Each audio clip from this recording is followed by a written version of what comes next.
¿Qué tal, hermanos? Nos encontramos nuevamente para seguir con el estudio de la Carta de los Efesios. En esta noche nos corresponde tratar el capítulo 4, versículos 1 al 16. Efesios 4, del 1 al 16. Dice así la palabra: Yo pues, preso en el Señor, os ruego que andéis como es digno de la vocación con que fuisteis llamados, con toda humildad y mansedumbre, soportándoos con paciencia los unos a los otros en amor, solícitos en guardar la unidad del Espíritu en el vínculo de la paz. Un cuerpo y un espíritu, como fuisteis también llamados en una misma esperanza de vuestra vocación. Un Señor, una fe, un bautismo, un Dios y Padre de todos, el cual es sobre todos y por todos y en todos. Pero a cada uno de nosotros fue dada la gracia conforme a la medida del don de Cristo. Por lo cual dice, subiendo a lo alto, llevó cautiva la cautividad y dio dones a los hombres. Y eso de que subió, ¿qué es? Sino que también había descendido primero a las partes más bajas de la tierra. El que descendió es el mismo que también subió por encima de todos los cielos para llenarlo todo. Y él mismo constituyó a unos apóstoles, a otros profetas, a otros evangelistas, a otros pastores y maestros, a fin de perfeccionar a los santos para la obra del ministerio, para la edificación del cuerpo de Cristo, hasta que todos lleguemos a la unidad de la fe y del conocimiento del Hijo de Dios, a un varón perfecto, a la medida de la estatura de la plenitud de Cristo, para que ya no seamos niños fluctuantes, llevados por doquiera de todo viento de doctrina por estratagemas de hombres que para engañar emplean con astucia las artimañas del error, sino que siguiendo la verdad en amor, crezcamos en todo en aquel que es la cabeza, esto es Cristo, de quien todo el cuerpo bien concertado y unido entre sí por todas las coyunturas que se ayudan mutuamente según la actividad propia de cada miembro, recibe su crecimiento para ir edificándose en amor. Bien, tenemos aquí con el capítulo 4 lo que sería la segunda parte de esta epístola a los Efesios. Del capítulo 1 al 3 inclusive, los mayores comentaristas de la Carta de los Efesios coinciden en decir que es la pieza mayormente redactada por el apóstol Pablo, que el Espíritu de Dios le dio tal precisión para los temas que está tratando que eleva la categoría del mensaje que está transmitiendo. Así que hasta ahora hemos visto 3 capítulos que elevan el alma, pero también elevan la calidad del mensaje de Dios que está siendo transmitido. Habíamos dicho, cuando tratamos el capítulo 1, en los primeros versículos, que allí ya comenzaba a verse el objetivo fundamental de esta epístola, que era educar a los creyentes que provenían del mundo pagano. Creyentes que, proviniendo del paganismo, conservaban muchas costumbres y creencias todavía afines a los llamados cultos de misterio. A aquellos que, como habían dicho, como decía Pablo también en 1 Corintios capítulo 10, y como decían los creyentes del siglo II, aquellos que eran o lo que constituían la mesa de los demonios. En otras palabras, lo que digamos así, interpretaban como esa mesa de los demonios como una mala imitación del proyecto de Dios, una mala y diabólica imitación de los propósitos de Dios a través de la iglesia. Entonces ahora, aquí en estas epístolas dirigidas a estos creyentes con todo ese atavio o residuo de su paganismo, se les está enseñando claramente la superación del mensaje del Evangelio. ¿Qué significa? Grande es el misterio de la piedad. Dios fue manifestado en carne. Y se está mostrando que el mensaje del Evangelio es superior a cualquier otro culto. Cultos que son meras imitaciones diabólicas para entorpecer el mensaje de salvación de Dios a los hombres. Cuando leemos la epístola a los Colosenses, allí encontramos un tema que es presentar a Cristo como cabeza de la iglesia. Y ahora cuando estamos aquí nosotros tratando Efesios, encontramos que se presenta la iglesia como cuerpo de Cristo que es la cabeza. Es decir, que se está dando precisas enseñanzas acerca de lo que es el concepto de un verdadero pueblo de Dios, de lo que es el proyecto de Dios para con el mundo, de formar su iglesia con el grupo de todos los redimidos y demostrar así a aquellas imitaciones satánicas, qué burdas son y qué precisión tenemos nosotros en el mensaje de salvación, donde los que creían sabían en quién habían creído y confiaban en un Señor vivo, poderoso, que es la cabeza de un cuerpo, el cual conforman todos los creyentes en Cristo, que es la iglesia. Entonces, valoremos hoy este capítulo que tenemos que ver ahora, estos versículos del capítulo 4, en función de estos conceptos que hemos vertido recién. No es simplemente decir la enseñanza que encontramos, sino el porqué de esta enseñanza dada en el siglo I y que trasciende todas las épocas.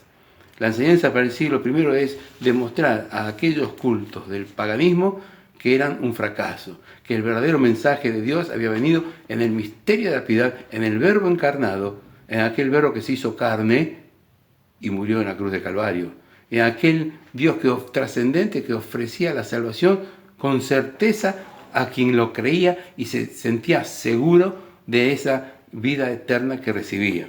El mundo de aquel entonces y los profesantes del paganismo quedaban lamentablemente en la inestabilidad espiritual, en las inquietudes, en la ignorancia, en la inseguridad. Ahora aquí la palabra de Dios en su conjunto, pero las epístolas, especialmente Efesios y Colosenses, nos están dando una clara enseñanza. El creyente no queda a la deriva. El creyente tiene quien es su amo y Señor, a quien debe respetar, que es Cristo, que es la cabeza. Pero el creyente no está solo, no solo está el Señor, no solo está el Espíritu Santo de Dios acompañando a cada hijo de Dios, sino que el creyente en Cristo también está juntamente integrando el pueblo de Dios, aquella nación santa, real sacerdocio, pueblo adquirido por Dios, para anunciar sus verdades, para anunciar su salvación, que es la iglesia. Entonces vamos a ver acá cómo se comienza a enseñar conceptos importantes para la iglesia y la vida de iglesia también. Y dice acá en el capítulo 4, yo pues preso en el Señor. Pablo ya está hablando y está mostrando su calidad de preso, está sufriendo cadenas, está tal vez esperando ya la muerte. Y Pablo en otras epístolas enseñaba tener en oración a las autoridades, a aquellas mismas que lo ponían prisionero. Pero entonces acá él, ahora hablando, yo pues preso en el Señor, ruega a los creyentes que andéis como es digno de la vocación con que fuisteis llamados. Una vocación, es decir, una intención de vida, un deseo de actuar por el llamado de Dios. Y ese llamado de Dios es para que andemos en novedad de vida, para que andemos anunciando el mensaje del Evangelio. Y Pablo dice, desde sus prisiones, os ruego que andéis como es digno del Evangelio. Y ya con esto tenemos nosotros para hacernos una primera pregunta. ¿Andamos como es digno del Evangelio? ¿Andamos como es digno del Evangelio? Sigue diciendo acá, ¿de qué manera es andar digno como del Evangelio? Dice, con toda humildad y mansedumbre, soportándoos con paciencia los unos a los otros. Miren qué hermoso resumen del comportamiento cristiano que Dios requiere. Con toda humildad, con mansedumbre, soportándonos con paciencia los unos a los otros. Qué importante es esto.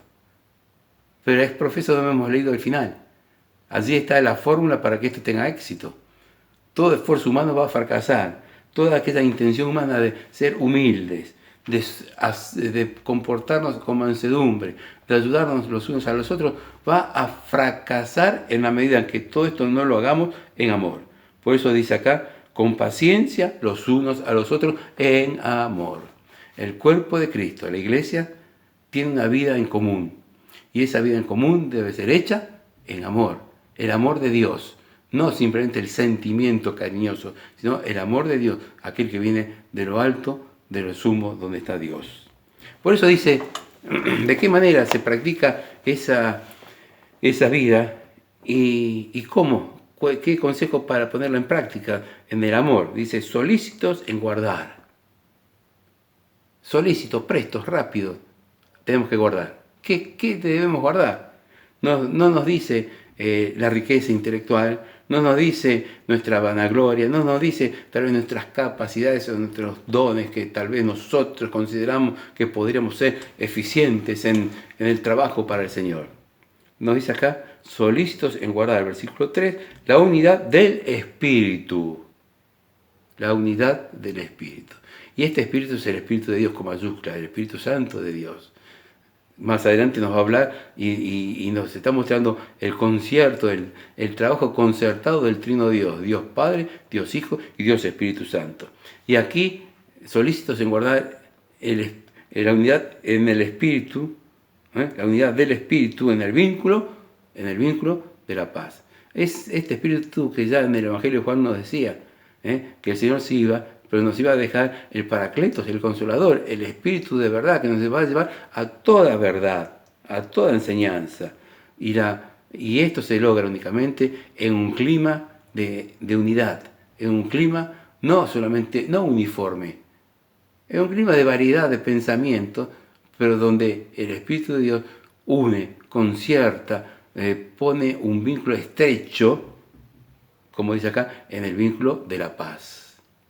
No es de una paz, de un deseo de pacificación. Aquí la paz es un término que se utilizaba para hablar de cuando se establecía una paz duradera, una paz verdadera entre naciones, entre familias también.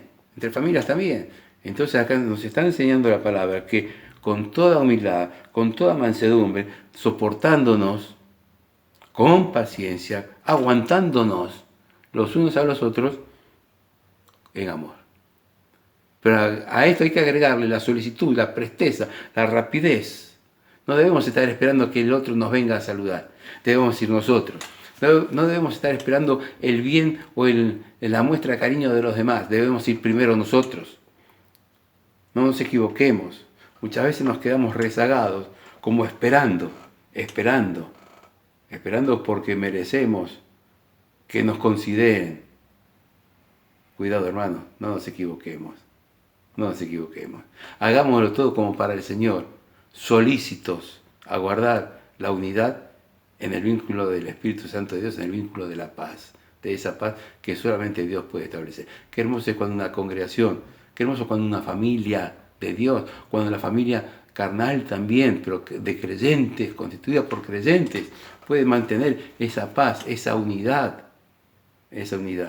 Qué bueno que es cuando se presentan los problemas y el diablo explota nuestras intenciones y a veces podemos decir también nuestras bajezas humanas. ¿Qué pasa? Cuando dejamos que el Señor, a través de su Espíritu, guíe en el vínculo de la paz, no va a haber ninguna intención de actuar malamente, de profesar sentimientos ocultos y de maldad, porque es el Espíritu de Dios el que nos estará uniendo a través de ese vínculo de paz que Él ha de establecer. Por eso, esto debemos, de nuestra parte, poner la solicitud, la presteza, la rapidez. No demoremos. Tenemos que estar atentos a ser los primeros en guardar la paz, a tener el vínculo ese de la paz de Dios, a ejercer el amor de Dios y a poner en práctica lo que dice allí en Juan. Nosotros le amamos a Él porque Él nos amó primero. Si queremos que los hermanos nos quieran, nos amen, amemos nosotros primero a nuestros hermanos. No esperemos el cariño de nuestros hermanos.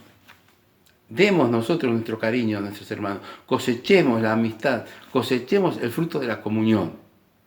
Y el Señor nos va a bendecir y los hermanos van a ver que nosotros estamos dedicándonos a ellos, un servicio de amor para vivir en comunión en el cuerpo de Cristo. Sigue diciendo luego, un cuerpo y un espíritu, como fuisteis también llamados en una misma esperanza de vuestra vocación. Así como está el cuerpo, hay un espíritu. Ya que hay dos elementos, y cuando está hablando de un cuerpo, está hablando del conjunto de los creyentes, conformando un cuerpo, como dice allí en Corintios, somos miembros distintos, cada uno tiene una función distinta, cada uno tiene constituido un miembro distinto en el cuerpo de Cristo. Pero ese cuerpo de Cristo tiene que estar articulado en la unidad que dice acá, en la unidad del Espíritu. Es el Espíritu de Dios que nos guiará. Es el Espíritu de Dios que nos dará el consejo. Es el Espíritu de Dios que nos dará la actitud práctica de poder mantener la unidad en ese cuerpo. Y aquí está presentando entonces Pablo dos tremendas realidades al mundo pagano y a creyentes que estaban confundidos. Existe una realidad, un cuerpo que es la iglesia en el orden espiritual. Y existe una tremenda realidad, la persona del Espíritu de Dios, que es aquel que está, digamos así, mandando ese aceite celestial que va a permitir el perfecto funcionamiento del cuerpo de Cristo, cuya cabeza está en los cielos, cuya cabeza es Cristo. Por eso dice así, luego, un Señor. Aquí está mostrando lo que el creyente también tiene y tiene que apreciar. Así como el creyente es parte del cuerpo de Cristo y así como el creyente recibe el Espíritu Santo de Dios que lubrica su relación en el cuerpo de Cristo, así también ese cuerpo tiene una cabeza. Cabeza que no está aquí en la tierra, cabeza que está en los cielos, que es Cristo. Yo siempre cuento lo que hablaba un hermano inglés allá por la década de 40, cuando iba, Mr. Pender, cuando iba al Ministerio de Relaciones Exteriores para hacer todos los trámites del fichero de culto. Le preguntaban los empleados, bueno, ¿cómo? Está bien, ¿ustedes qué son? Esta iglesia, la iglesia cristiana, pero ¿quién es el jefe? ¿Quién es la cabeza de esta iglesia? Y este hermano decía, nuestra cabeza está en los cielos. Y los empleados se querían matar porque no entendían verdaderamente. Pero esto que no entiende el mundo, lo debemos entender nosotros. En la iglesia de Cristo, en el cuerpo de Cristo, no hay cabeza humana. Todos somos parte integrante del cuerpo de Cristo. Todos somos miembros del cuerpo de Cristo que debemos estar bien implementados y trabajar según el lugar donde el Señor nos coloque. Por eso siempre decimos, lo mejor es pedir al Señor, Señor, muéstrame el lugar que tú tienes para mí en tu obra, en tu cuerpo, en la iglesia. Que podamos nosotros cumplir y trabajar y tomar el verdadero lugar que Dios nos da, no por obra humana, sino porque Cristo, la cabeza, a través de su Espíritu, así lo dispone. Por eso, un Señor. Después dice una fe. Está hablando así de los condimentos que deben y los elementos que debe integrar el creyente nuevo, aquel que está confundido, que viene, ha aceptado a Cristo. Por eso dice una fe. Pero esa fe debe madurar, debe tener conocimiento de la palabra de Dios. Y entonces ese madurar de la fe provoca una implementación del bautismo, es decir, el bautizarse como muestra, como señal de haber renacido nuevamente para Dios. Muertos al pecado, vivimos para Cristo a través de ese bautismo. Y una vez que está esto hecho, viene la realidad que resume aquí Pablo. Un Dios y Padre de todos, el cual es sobre todos y por todos y en todos. Y aquí establece un concepto importantísimo. Los dioses paganos eran múltiples. Los dioses paganos manifestaban tener ciertos alcances, pero no se sabía hasta dónde alcanzaba el poder de esos dioses paganos. Acá nos dice la palabra, un Dios y Padre de todos. No el Dios de los judíos, no el Dios de los hebreos, no el Dios de los babilonios, no el Dios de los griegos o los dioses de los griegos, sino acá un solo Dios y Padre para todos, el cual está sobre todos, que es por todos y para todos. Y porque es un Dios que es por todos y para todos, de tal manera amó Dios al mundo, que ha dado a su Hijo unigénito, para que todo aquel que no cree no se pierda, mas tenga vida eterna. Ese versículo resume esta importancia fundamental de este Dios, que ahora se presenta al mundo pagano. Es el Dios eterno, el Dios que está por encima de todas las cosas, el Dios que trasciende la materia, el Dios que no es materia, que no hay que rendirle culto como un Dios de la tierra. Es el Dios de los cielos, el Dios eterno que nos amó, que desde la eternidad preparó nuestra salvación y que envió a su Hijo a morir en la cruz del Calvario, que se constituye así como cabeza del cuerpo, que es la iglesia, que se funda allí en la cruz. Todo aquel que creyere será salvo. Y todo aquel que cree es parte de la iglesia de Cristo. Y no hay otra gran realidad. Y la seguridad que estaba demandando el mundo de aquel entonces, y es la seguridad que demanda el mundo en todas las épocas, y que nosotros debemos transmitir. Pero dice también, versículo 7, pero a cada uno de nosotros fue dada la gracia conforme a la medida del don de Cristo. No hemos recibido nosotros nada por nuestros méritos. Aquí cuando se nos habla que nos fue dada la gracia, es el favor de Dios, se nos fue dado, es la elegancia, la charis, la gracia de Dios, conforme al regalo de Dios, conforme al regalo de Cristo. No hemos pagado nada nosotros, y Dios tampoco nos pide nada. Como dice allí en Pedro, que no fuimos rescatados con obras preciosas, sino con la sangre de Cristo, que nos ha limpiado de todo pecado. Este es el regalo de Dios, este es el don de Dios. Pero al entrar a la iglesia, por este maravilloso don de Dios, en su gracia Dios nos concede dones especiales, particulares, para que cada uno los desarrollemos en el trabajo de su obra de la iglesia de Dios. Por eso Dios ha dado dones para la formación de su pueblo, dones para el buen funcionamiento de su cuerpo, que es la iglesia, y para que esa cabeza pueda dirigir desde los cielos correctamente el funcionamiento de este cuerpo, o sea, de la iglesia. Por eso sigue diciendo más adelante, por lo cual, subiendo a lo alto, llevó cautiva la cautividad y dio dones a los hombres. ¿Y eso de que subió qué es? Sino que también había descendido primero a las partes más bajas de la tierra. El que descendió es el mismo que también subió por encima de todos los cielos para llenarlo todo. Y ahora nos habla de aquel que desciende del cielo, el Señor. Y el apóstol toma aquí las palabras del Salmo 68 para aplicarlas y ejemplificarlo con el hecho de lo que es el descenso de Cristo. Cristo descendió, vino a este mundo. Vino a este mundo y descendió ¿para qué? Para cumplir la tarea en la cruz del Calvario. Pero aquí tenemos también instrucciones precisas de algo más. El Señor no solo dejó los cielos y vino a la tierra, sino que también fue a las regiones más bajas de la tierra. Porque dice que también había descendido primero a las partes más bajas de la tierra, allí donde estaban aquellos en el Hades, aquellos que estaban encarcelados de otros tiempos, habiendo pecado. Y como dice Pedro en su primera carta, el Señor fue y proclamó, ese es el sentido del término de predicar, proclamó el mensaje que ellos rechazaron. Es decir, que Dios a través de su Hijo trajo su mensaje a este mundo. En la cruz se consuma ese mensaje, pero también se les muestra a aquellos que en épocas pasadas habían rechazado la voz de Dios continuamente, no para que se arrepientan, sino para que tomen conciencia de aquel mensaje que rechazaron. Se proclama el mensaje de Dios allí, y esto es lo que se llama el descenso de Cristo a los infiernos, porque dice, descendió a las regiones más bajas de la tierra. Y esta expresión más baja de la tierra es una expresión literal. Está usada también allí en Filipenses. Y también era una expresión que se usaba de antiguo en la literatura griega para demostrar dónde estaba el mundo de los muertos, en las regiones subterráneas, en las regiones más bajas de la tierra. Y hasta allí, como dice también Pedro, hasta allí llegó el Señor.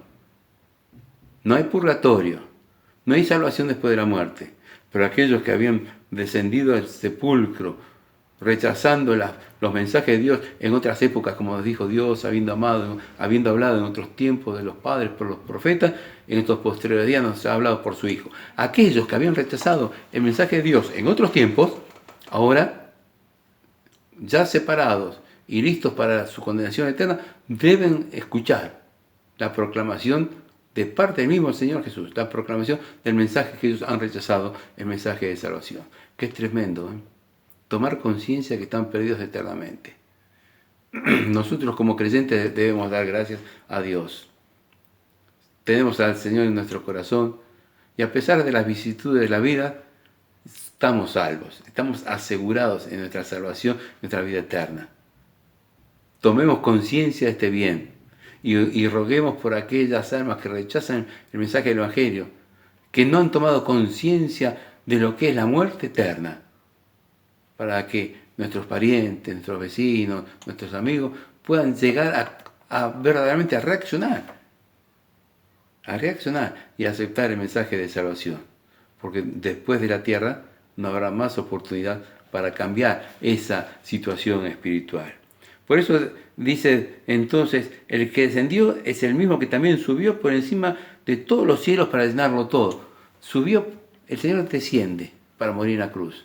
Desciende luego a las regiones más bajas de la tierra para proclamar la palabra a aquellos que la habían rechazado. Y luego dice que subiendo, sube y va por encima también, también por encima de todos los cielos para llenarlo todo. Pablo allí en 1 Corintios habla de un tercer cielo. Algunos hermanos interpretan que hay también otros cielos.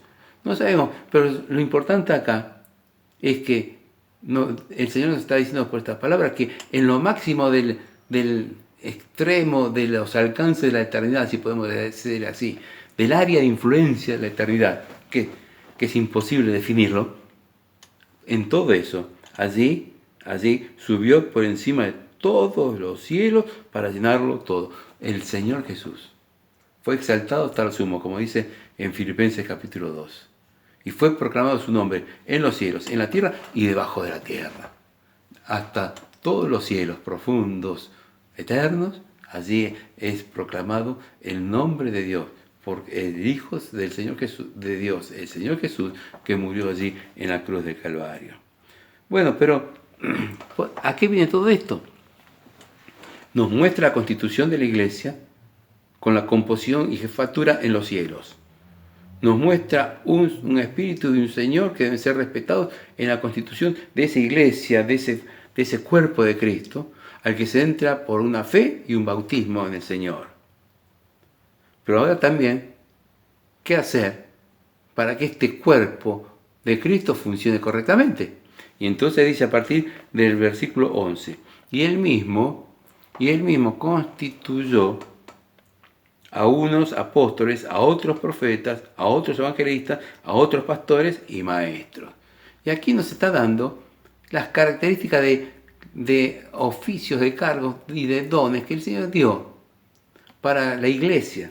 Él dio a los apóstoles, que ya estaba pasando la época apostólica, a mediados de la época apostólica estamos ya, a otros profetas, es decir, aquellos que transmitían la verdad de Dios. No nos olvidemos que a este momento en que se escribió la epístola no estaba terminada la palabra. La Biblia, el canon bíblico no estaba terminado. Entonces Dios tenía que hablar a través de los profetas y mostrar su verdad y su mensaje. Era la manera en que Dios se comunicaba en este entonces, para edificación. También Dios se comunicaba para salvación a través de evangelistas, cuando dice otros evangelistas, y para el funcionamiento interno del cuerpo de Cristo en las congregaciones locales, pastores y maestros. El pastor, aquí está hablando correctamente de la oveja, de aquel que cuida la oveja.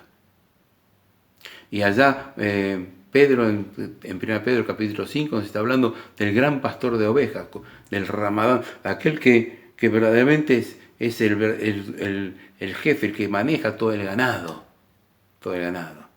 Y aquí se nos está hablando de aquellos que son siervos de Dios, que pastorean, que alimentan al pueblo de Dios. Los aconsejan, los encaminan.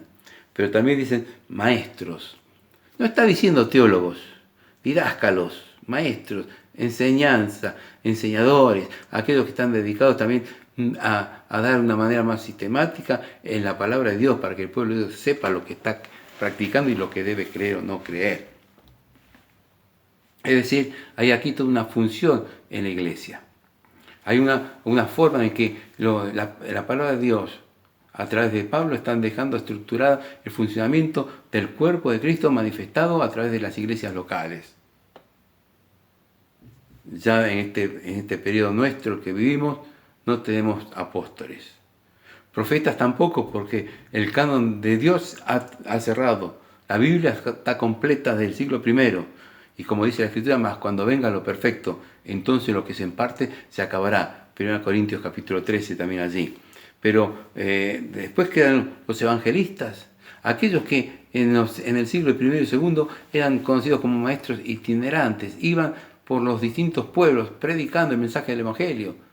Tenían que abrir surcos y después surgían las congregaciones locales Y en esas congregaciones locales se veían también entonces aquellos que eran pastores y maestros, pastores y maestros. Entonces, fíjense ustedes, evangelistas es necesario que haya en la iglesia, en las iglesias. Tal vez con una tarea más general, no solamente una tarea de iglesia local, pero que estén aquellos hermanos con el don de anunciar claramente y de predicar claramente el mensaje del Evangelio. Pero también que estén aquellos otros hermanos que sepan guiar, apacentar a las ovejas de Dios, del Señor. Y aquellos otros que sepan enseñar como un maestro enseña al niño en la escuela las verdades más elementales y hasta que se van elevando de categoría estas enseñanzas. Y esto es lo que debemos recibir nosotros. No teología como tenían los griegos. No. Acá la palabra nos está enseñando, nos está mostrando didáscalo, enseñanza. Es doctrina, lo que la palabra de Dios nos ha dejado aquí en el Nuevo Testamento. Esto es lo que tenemos que ver. Enseñanza práctica, pero también profunda. Tenemos que prepararnos, estudiar la palabra de Dios y que Dios vaya levantando en cada época a aquellos que ocupan estos lugares. Debemos ser responsables. Por eso dice, ¿para qué todo esto? Versículo 12. Y ya se nos fue el tiempo. A fin de perfeccionar a los santos para la obra del ministerio. A fin de perfeccionar. Acá no habla de... Este perfeccionar no está diciendo completar, perfecto, sino de educar, digamos así, de dar buenas enseñanzas, de poder perfeccionar al creyente. Por eso, a fin de educar a los santos para la obra del ministerio y para la edificación del cuerpo de Cristo. Ahora sí dice, versículo 13, hasta que todos lleguemos a la unidad de la fe y del conocimiento del Hijo de Dios a un varón perfecto. Ahora sí es lo completo. Empezamos estudiando, empezamos educándonos. Tampoco. Primero la leche, luego la vianda, el alimento sólido.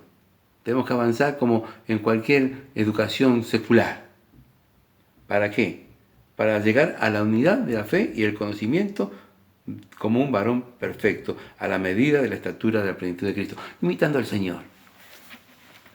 Nunca vamos a llegarlo aquí. Llegaremos cuando estemos allí en los cielos y veamos al Señor.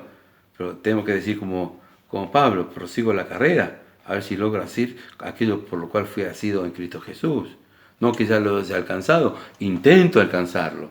Y Dios quiere que a través del pastoreo y a través de la enseñanza de nuestros hermanos en la congregación, nosotros vayamos madurando, vayamos creciendo y no que lleguemos a sentirnos perfectos, pero sí que sintámonos que nos vamos completando en nuestra vida de maduración cristiana. Tenemos que cambiar. ¿Puede haber hijos de Dios que no maduren? Sí, lamentablemente sí. Nosotros tenemos que lograr madurar para el Señor. No madurar a palos, como dicen algunos, maduremos las frutas a palos. No. Madurar en la unidad del Espíritu, en el vínculo de la paz. Madurar en el estudio de la palabra. Madurar en la vida cristiana entre los hermanos y en la familia. Tenemos que llegar a ser así, un varón perfecto, maduro. Y sigue diciendo, ¿para qué también? Para que no seamos niños, llevados por cualquier viento de doctrina, por aquellos que vienen y que molestan y que confunden. Y miren, hoy día tenemos una época muy dura, muy difícil. El diablo manda gente que confunde. Y debemos estar apercibidos nosotros. Y aprendamos a recibir la enseñanza en la iglesia y a valorar la enseñanza que se da en las iglesias, porque a veces nos dejamos llevar y nos encandilamos con aquellos que vienen de afuera y que quieren extraviar la palabra de Dios y a los creyentes. Tengamos mucho cuidado. Por eso dice aquí, por estratagemas de hombres que para engañar emplean con astucia, o sea, las artimañas, o los métodos del error. No vienen casualmente. El diablo siempre manda de una manera metódica y sistemática a aquellos que son elementos diabólicos para destruir la obra de Dios. Y nosotros tenemos que estar atentos. Por eso tenemos que hacer una vida de iglesia. Ser conscientes de que somos parte del cuerpo de Cristo. Ser conscientes de que aquel que lo abarca todo, que descendió hasta la región más baja de la tierra y ahora está por sobre todas las cosas en los cielos, en los lugares celestiales, aquel quiere que nosotros nos perfeccionemos, maduremos para que ocupemos nuestro lugar y desarrollemos nuestros dones y ocupemos y logremos el privilegio que Dios nos ha dado de ser partícipes en el testimonio suyo en este mundo, en la obra de Cristo. Por eso dice acá, sino que siguiendo la verdad en amor, crezcamos en todo en aquel que es la cabeza. Crezcamos en todo en Cristo, en aquel que es la cabeza, y sigue siendo como un cuerpo bien concertado. Queremos que la iglesia funcione bien, que las iglesias locales, que son el testimonio visible del cuerpo de Cristo, funcionen bien. Sigamos este consejo. Maduremos espiritualmente. Ocupemos nuestros lugares en las congregaciones con responsabilidad.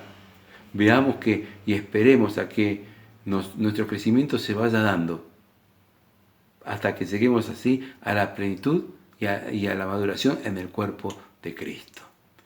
El Señor nos ha dado un lugar en su cuerpo, pero también nos ha dado un lugar en la iglesia local. Y el lugar en el cuerpo de Cristo vamos a disfrutarlo mucho más en la medida en que nosotros ocupemos nuestro lugar en lo visible de la congregación local. Aún en esta virtualidad, aún cuando volvamos a la presencialidad, debemos ocupar con responsabilidad los lugares que Dios nos ha dado para ocupar en su obra, hasta que lleguemos a la plenitud de Cristo, hasta que maduremos, hasta que el alimento sólido nos haya dado una garantía y una fortaleza espiritual. Y este es el consejo que se está dando en aquella época y para todas, pero en aquella época especialmente para la inseguridad, la inestabilidad que tenían muchos creyentes porque provenían de los cultos paganos y sus dioses no les habían dado esta seguridad, esta tranquilidad. Un Dios y Padre que es por sobre todas las cosas, en todo y por todos. Un Señor que es nuestro Salvador y un Espíritu que nos ayuda en el vínculo de la paz a que estemos firmes, fuertes y que ocupemos nuestro lugar en la obra de Dios y cuidemos nuestros hogares, porque las congregaciones locales son la manifestación del conjunto de los hogares cristianos.